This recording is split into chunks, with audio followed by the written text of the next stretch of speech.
की करने जा रहे हैं। वैसे आम तो कोई राज्य नहीं, सभी राज्यों की अपनी अपनी विशेषताएं हैं, लेकिन यह राज्य भारत में होने वाली किसी भी बात या घटना पर सबसे ज्यादा सुर्खियों में रहता है। राम, श्री कृष्ण और बुद्ध की जन्मभूमि है तो कबीर और महावीर का कर्म स्थान यहीं पर गंगा शिव में सहमित हुई और यहीं की मिट्टी से लक्ष्मीबाई और मंगल पांडे जैसे दिल्ली की सत्ता की राह इसी राज्य से होकर गुजरती है। राज्य देश की राजधानी की दिशा और दशा तय करता है, तो वही आर्थिक मुद्दों में भी यह सबसे आगे है।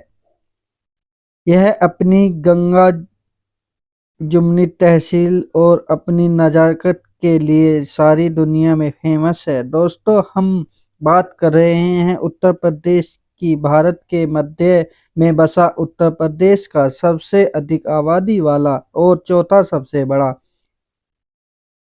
राज्य है। यह राज्य जितना नएपन से भरा है तो उतना ही ऐतिहासिक भी है। उत्तर वैदिक काल में इस ब्रह्म ऋषि देश या मध्य देश के नाम से जाना जाता है कि वैदिक काल की कई महान ऋषि मुनियों जैसे भारद्वाज, गौतम, याज्ञवल्क्य, वशिष्ठ, विश्वामित्र और वाल्मीकि आदि की कई पवित्र पुस्तक भी लिखी हैं। भारत के दो महान महाकवियों रामायण और महाभारत की कथा भी इसी क्षेत्र पर आधारित है। भारत उत्तर प्रदेश इतिहास लगभग 400 वर्ष पुराना है। जब आर्यों ने सरजमी पर कदम रखा और वैदिक सभ्यता का आरंभ हुआ, तभी से यहाँ का इतिहास मिलता है। आर्य, सिंधी और सतलज के मैदानी भागों से यमुना और गंगा के मैदानी भाग की आगे उत्तर प्रदेश का इतिहास लगभग 400 वर्ष पुराना है। जब आर्यों ने सरजमी पर कदम रखा और वैदिक सभ्यता का आरंभ हुआ, तभी से यहाँ का इतिहास मिलता है। आर्य, सिंधु और सतलज के मैदानी भागों से यमुना और गंगा के मैदानी भाग की ओर बढ़े। इन्होंने यमुना और गंगा के मैदानी भाग और घाघरा क्षेत्र को अपना घर बनाया। इन्हीं आर्यों के नाम पर भारत देश का नाम आर्यवर्त था अथवा बानी डालती है। प्रतापगढ़ में पाई गई मानव खोपड़ियों के अवशेष लगभग 10,000, इलाहाबाद की बेलन घाटी, सोनभद्र के सिंगरौली घाटी और चंदौली के चौकिया नमकपुर स्थलों से मिले। इसके साथ ही कबीर नगर जिले में लहरा देवी इलाके में प्राचीन कृषि के साक्ष्य मिले। यहाँ से 8,000 ईसा पूर्व से 9,000 ईसा पूर्व के मध्य के चावल मिले। नवपाषाण काल की साक्ष्य की बात करें तो मिर्जापुर, सोनभद्र, बुंदेलखंड और प्रतापगढ़ के सराय नाहर राय प्राचीन संस्कृति के साक्ष्य मेरठ और सहारनपुर से प्राप्त हुए। इसके बाद हड़प्पा कालीन के साक्ष्य भी उत्तर प्रदेश में पाए गए। उत्तर प्रदेश में सबसे पुरानी हड़प्पा शहर पाए गए आलमगिरीपुर गंगा जमुना में पहला स्थल था, जहां से हड़प्पा कालीन अवशेष प्रकाश में आए थे। इसके अलावा मेरठ, सहारनपुर, जौनपुर, आगरा, अलीगढ़, हरदोई, मुजफ्फरनगर, बदायूं, मथुरा, फैजाबाद, एटा, बरेली, वाराणसी, मथुरा, कन्नौज, बुलंदशहर, बलिया और इलाहाबाद में भी हड़प्पा कालीन सभ्यता के साक्ष्य मिले। और आईगियों के अनुसार रामायण और महाभारत इस क्षेत्र के 7वीं शताब्दी ईसा पूर्व के पहले की जानकारी मिलती है। वैदिक साहित्य गंगा के मैदान का वर्णन करते हैं, वहीं महाभारत की पूरी गाथा हस्तिनापुर के आसपास घूमती है, जबकि रामायण में भगवान राम का जन्म स्थान अयोध्या देखा जाएगा। तो उत्तर प्रदेश में एक वैश्विक इतिहास की शुरुआत 6वीं शताब्दी ईसा पूर्व के अंत में होती है, जब उत्तर प्रदेश में 16 महाजनपद अस्तित्व के लिए संघर्ष कर रहे थे। 8 महाजनपद आधुनिक उत्तर प्रदेश में मौजूद थे, जिनके नाम हैं गुरु, पंचाल, काशी, कौशल, सुरु से और माल। इसी दौरान उत्तर प्रदेश में भगवान बुद्ध के आगमन और बुद्ध धर्म के प्रसार को देखा। यहीं पर गौतम बुद्ध ने अपनी अधिकांश सन्यासी जीवन व्यतीत किया था। भगवान बुद्ध ने उत्तर भारत प्रदेश के सारनाथ में अपना पहला उपदेश दिया। चौखड़ी स्तूप यहाँ उसे स्थान को चिन्हित करते हैं जहाँ भगवान बुद्ध अपने शिष्य से मिले थे। इसी कारण उत्तर प्रदेश को बुद्ध धर्म का पालन कहते हैं। चौखड़ी स्तूप। वहीं अगर हम आप शासकों की बात करें तो 1ली शताब्दी से 6वीं शताब्दी ईस्वी तक उत्तर प्रदेश मौर्य, कुषाण, गुप्त वंश, गुर्जर, पृथ्वीराज के शासकों के नियंत्रण मिल उत्तर प्रदेश का विकास मौर्य सम्राट चंद्रगुप्त प्रथम 330 से 380 से पूर्व के काल में देखने को मिला। इसके बाद 268 से 282 ईस्वी तक सम्राट अशोक ने यहाँ पर अपने साम्राज्य का विस्तार। अशोक काल के दौरान कला और वास्तुकला में चरम पर थे। सम्राट अशोक के बुद्ध धर्म को अपनाने के बाद बड़े पैमाने पर बौद्ध धर्म स्तूपों और मूर्तियों का निर्माण कराया। इस काल में एक नया अध्याय शुरू हुआ। 1ली शताब्दी ईसा पूर्व में ऐसे विस्तृत साम्राज्य की स्थापना की जिसमें उत्तरी भारत के अधिकांश भाग के अतिरिक्त मध्य एशिया की कुछ प्रदेश भी शामिल थे। भारतीय संस्कृति के इतिहास में कुपासन काल का अत्यंत महत्वपूर्ण स्थान है। किसानों के संरक्षण में भारत में धर्म, कला, साहित्य, दर्शन आदि के क्षेत्र में आध्यात्मिक उन्नति की कुशल शासकों के प्रयासों से ही भारतीय सभ्यता और संस्कृति के प्रसार के लिए मध्य और पूर्वी एशिया के द्वारों ने उन परिस्थितियों में लगातार 2 सदियों तक उत्तर प्रदेश सहित उत्तर भारत पर शासन किया। कुपासन काल में मथुरा काल का विस्तार हुआ। मथुरा नरेशों की राजधानी रही, साथ ही वह उत्तर भारत का एक बड़ा व्यापारिक केंद्र भी रहा। कुषाण शासक कनिष्क और वासुदेव का शासनकाल मथुरा काल काल निकल रहा है। इसके बाद गुप्त साम्राज्य का शासन रहा। वंश की शासन चंद्रगुप्त ने लगभग 330 से लेकर 380 ईस्वी तक सरजमी पर शासन किया। उसके बाद चंद्रगुप्त द्वितीय ने लगभग 380 से 400 ईस्वी तक यहाँ पर राज किया। गुप्त काल के दौरान ही हिंदू काल का भी विकास हुआ। गुप्त काल को तोड़ने वाले गुना के आक्रमण के बाद गंगा जमुना द्वारा ने कन्नौज का उदय देखा। एक अन्य प्रसिद्ध शासक हर्षवर्धन ने 6600 से लेकर पंजाब और राजस्थान के कुछ हिस्सों में शासन किया। हर्षवर्धन के शासनकाल के दौरान कन्नौज साम्राज्य अपने चरमोत्कर्ष पर पहुंच गया। हर्षवर्धन की मृत्यु के तुरंत बाद ही उनका साम्राज्य के राज्यों में बिखर गया, जिसके बाद क्षेत्र में न्याय ट्रेन भी कोनिया संघर्ष विकसित हुआ, जिसमें पश्चिम और उत्तर क्षेत्र से गुर्जर, पृथ्वीराज साम्राज्य, बाल साम्राज्य और भूत राष्ट्रकूट साम्राज्य शामिल थे। गुर्जर पृथ्वीराज शासक वत्सराज ने कन्नौज के नियंत्रण के लिए बोल शासक धर्मपाल और राष्ट्रकूट राजधानी दुर्गा को सफलतापूर्वक चुनौती और पराजित कर में उत्तर मुस्लिम शासकों के अधीन हो गया था। इस्लाम धर्म के पास आने से एक नई जुली संस्कृति की विकास हुआ, लेकिन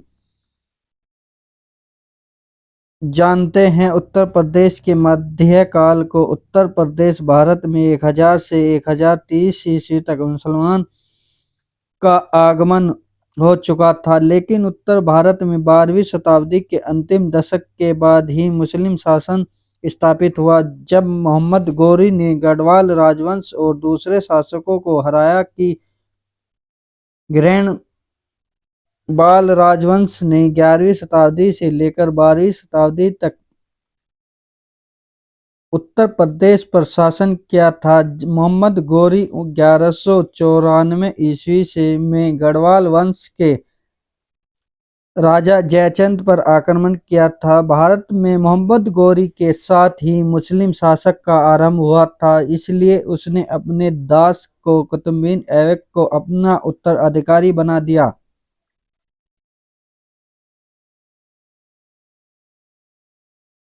जिसने भारत में दास वंश की स्थापना की और अधिकारों पर कब्जा किया। उसने 1210 ईस्वी तक शासन किया। मोहम्मद गौरी जलालुद्दीन खिलजी ने दास वंश के अंतिम सुल्तान को उखाड़ दिया और दिल्ली के सुल्तान का खिलजी वंश स्थापित किया, जिसने 1290 से 1300 ईस्वी तक शासन किया। खिलजी वंश के बाद गयासुद्दीन तुगलक ने तुगलक वंश की स्थापना की। खिलजी वंश और तुगलक वंश साम्राज्य में उत्तर प्रदेश शामिल था। तुगलक वंश की स्थापना की खिलजी और साम्राज्य में उत्तर प्रदेश भी शामिल था, लेकिन तुगलक वंश के पतन के बाद सरजी के वंश की स्थापना हुई। जौनपुर को अपनी राजधानी बनाया, जो एक शताब्दी से कम समय तक रही। इस वंश को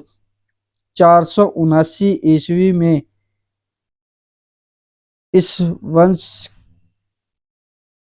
सुल्तान बहलोल लोदी ने पराजित किया। 414 ईस्वी से 1526 ईस्वी तक दिल्ली की बागडोर सैयद और लोदी राजाओं के हाथों में लगी। सिकंदर लोदी के शासन के दौरान 1540 ईस्वी में आगरा को उपराजधानी का दर्जा दिया गया। सिकंदर लोदी के बाद इब्राहिम लोदी आगरा की गद्दी पर बैठा। लगभग 600 सालों का अधिकांश भारत की तरह उत्तर प्रदेश पर भी किसी मुस्लिम वंश का शासक रहा। जिस केंद्र की दिल्ली या उसके बाबर ने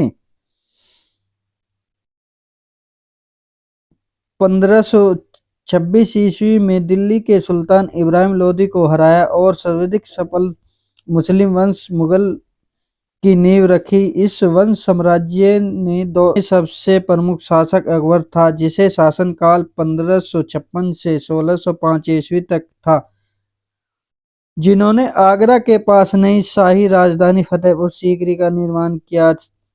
1628 से 1658 ईस्वी तक इन्होंने आगरा में अपनी बेगम की याद में ताजमहल बनवाया, जो अपनी आर्किटेक्चर डिजाइन के लिए विश्व भर में प्रसिद्ध है। सुल्तनत काल की हो या फिर मुगल काल, तो उत्तर की माटी को अपना सब कुछ मान लिया था। अकबर ने फतेहपुर सीकरी और इलाहाबाद में जो किले बनवाए थे, मुगल वंश सैकड़ों साल तक बना रहा।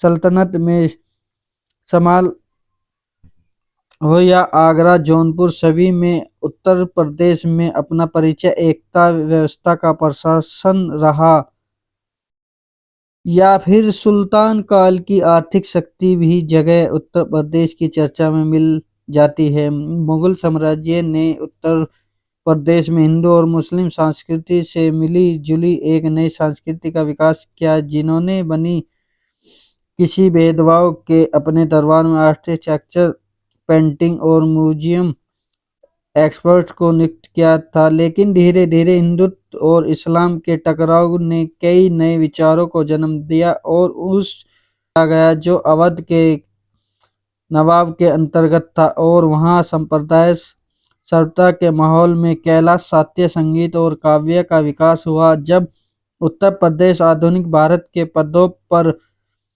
पहुंचा तो उत्तर प्रदेश का अलग ही रूप देखने को मिला। यहाँ से प्रदेश में अपने लिए अलग अलग कहानी लिखने शुरू कर दी।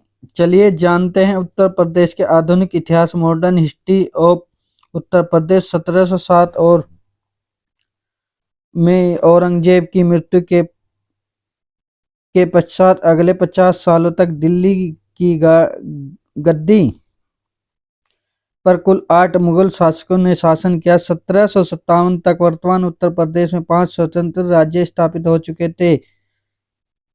इस दौरान अवध और क्षेत्र बन गया जो शक्ति के संघर्ष को और अवध और रहला ने मुगलों के खिलाफ विद्रोह कर दिया।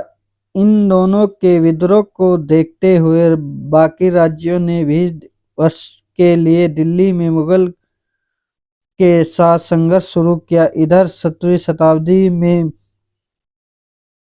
के मध्य में ईस्ट इंडिया कंपनी ने भारत के दक्षिणी भाग में हिस्ट्री एंट्री कर ली थी और जब वह उत्तर भारत की ओर बढ़ रहे थे मुगल सम्राट का पतन हो गया। इधर ईस्ट इंडिया कंपनी उत्तर भारत में अपनी शुरुआत में विभिन्न साम्राज्य से शक्तियां छीनकर उन्हें बंगाल प्रेसिडेंसी के तहत एकजुट कर दिया। इसमें नवाबों के प्रांत अवध, ग्वालियर, सिंधिया और नेपाल के गोरख शामिल थे। 1834 में ईस्वी में विद्रोह के दमन के बाद ईस्ट इंडिया कंपनी ने को भारत का शासन ब्रिटिश तक सौंपा। उत्तर भारत का प्रांत स्वतंत्र आंदोलन में भी सबसे आगे है। भारत को मोतीलाल नेहरू, मदन मोहन मालवीय, जवाहरलाल नेहरू और पुरुषोत्तम दास टंडन जैसे महत्वपूर्ण राष्ट्रवादी राजनीतिक नेता United province of Agra and Awadh कर दिया। सन 1920 में प्रदेश की राजधानी को इलाहाबाद के स्थान पर लखनऊ बना दिया गया और उत्तर प्रदेश का उच्च न्यायालय इलाहाबाद में ही बना रहा। लखनऊ में उच्च न्यायालय की हाईकोर्ट बेंच स्थापित की गई। इस दौरान भारत ब्रिटिश साम्राज्य की नींव हिलाने के लिए महात्मा गांधी ने असहयोग आंदोलन शुरू किया। धीरे धीरे पूरे संयुक्त प्रांत में हिंसा हुई के कारण महात्मा गांधी असहयोग आंदोलन रोकना पड़ा। इसके साथ ही संयुक्त प्रांत मुस्लिम लीग की राजनीतिक अभिकेंद्रकल के दौरान इन्हीं प्रांतों में सबसे अधिक रेलवे, नगर और संचारण के साधनों का व्यापक विकास हुआ। अंग्रेजों ने नया आधुनिक शिक्षा और वेस्टर्न कल्चर को भी बढ़ावा दिया। इसी के तहत यहाँ पर 1921 में लखनऊ विश्वविद्यालय की स्थापना यूनाइटेड पेरिस प्रचलित हो गया। 1947 में भारत को अंग्रेज से आज़ादी मिली और यूनाइटेड पेरिस का एक नए लोकतांत्रिक भारत का महत्वपूर्ण एडमिनिस्ट्रेटिव यूनिट बन गया। 2 साल बाद इसकी सीमा के पास स्थित टिहरी, गढ़वाल और रामपुर स्वतंत्र राज्यों को यूनाइटेड पेरिस भी शामिल कर लिया गया। 24 जनवरी 1950 को गवर्नमेंट ऑफ इंडिया एक्ट 1935 के तहत यूनाइटेड पेरिस का नाम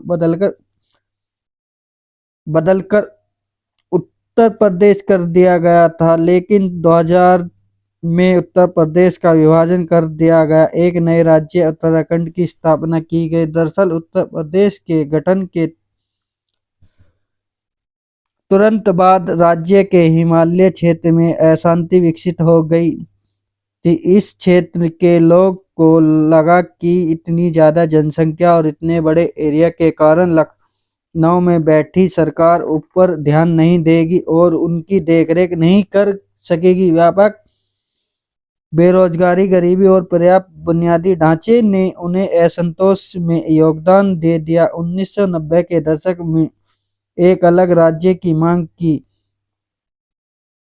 में तेजी आई। 2 अक्टूबर 1994 को मुजफ्फरनगर में एक अहिंसक घटना से आंदोलन बढ़ गया जब पुलिस ने राज्य समर्थक प्रदर्शनकारियों पर गोलाबारी की, जहां बहुत से लोग मारे गए। उत्तरांचल को उत्तर प्रदेश के उत्तर पश्चिमी हिस्से से अलग कर एक नए राज्य का गठन किया गया। 2007 में इसका नाम बदलकर उत्तराखंड और अंग्रेजों के आगमन का गवाह बना।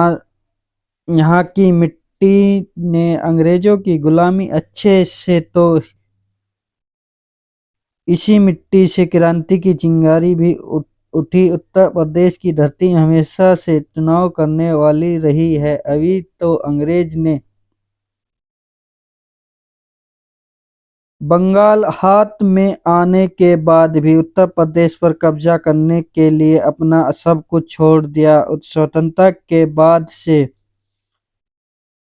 राज्य ने भारत के भीतर एक प्रमुख भूमिका बनाए रखी। इस राज्य ने देश को कई प्रधानमंत्री दिए, जिसमें जवाहरलाल नेहरू से लेकर लाल बहादुर शास्त्री एंड लेडी इंदिरा गांधी